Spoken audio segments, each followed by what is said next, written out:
இந்திய பெண்கள் சாதிக்க பிறந்தவங்க எங்களுக்கு சான்றாக நம்ம கிரிக்கெட் உமன்ஸ் டீம் அண்டர்-19 டீம்ஸ் வந்து ஒரு பெரிய சாதனையை பண்ணியிருக்காங்க. அவங்க மலேசியா கோலாலம்பூரில் நடைபெற்ற அண்டர்-19 T20 வேர்ல்டு கப்பில் வந்து பார்த்திங்கன்னா ஃபைனலை வின் பண்ணி செகண்ட் கன்சிக்யூட்டிவ் இயர்ஸாக கப்பை வந்து தக்க வச்சுருக்காங்க.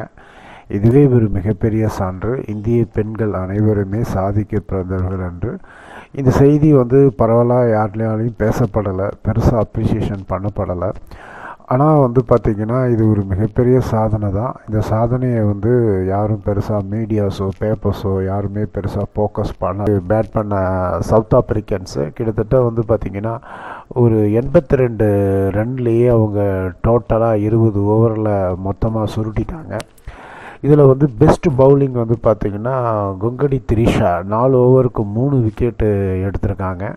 அவங்க விக்கெட்டு மட்டும் எடுக்கலை, அதோடு வந்து அவங்க பேட்டிங்லேயும் வந்து பார்த்திங்கன்னா ஒரு 44 ரன்ஸ் வந்து சிங்காக இருந்து அடித்து நம்மளுடைய இந்தியன் உமன்ஸ் டீமோடைய வெற்றிக்கு வந்து இலக்காக கொண்டு போயிருக்காங்க.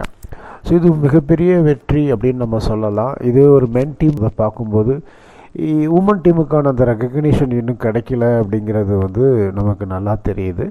இருந்தாலும் நாம் இதை செலிப்ரேட் பண்ணுற விதமாக, அவங்களுடைய அச்சீவ்மெண்ட்டை செலிப்ரேட் பண்ணுற விதமாக ரிலையன்ஸ்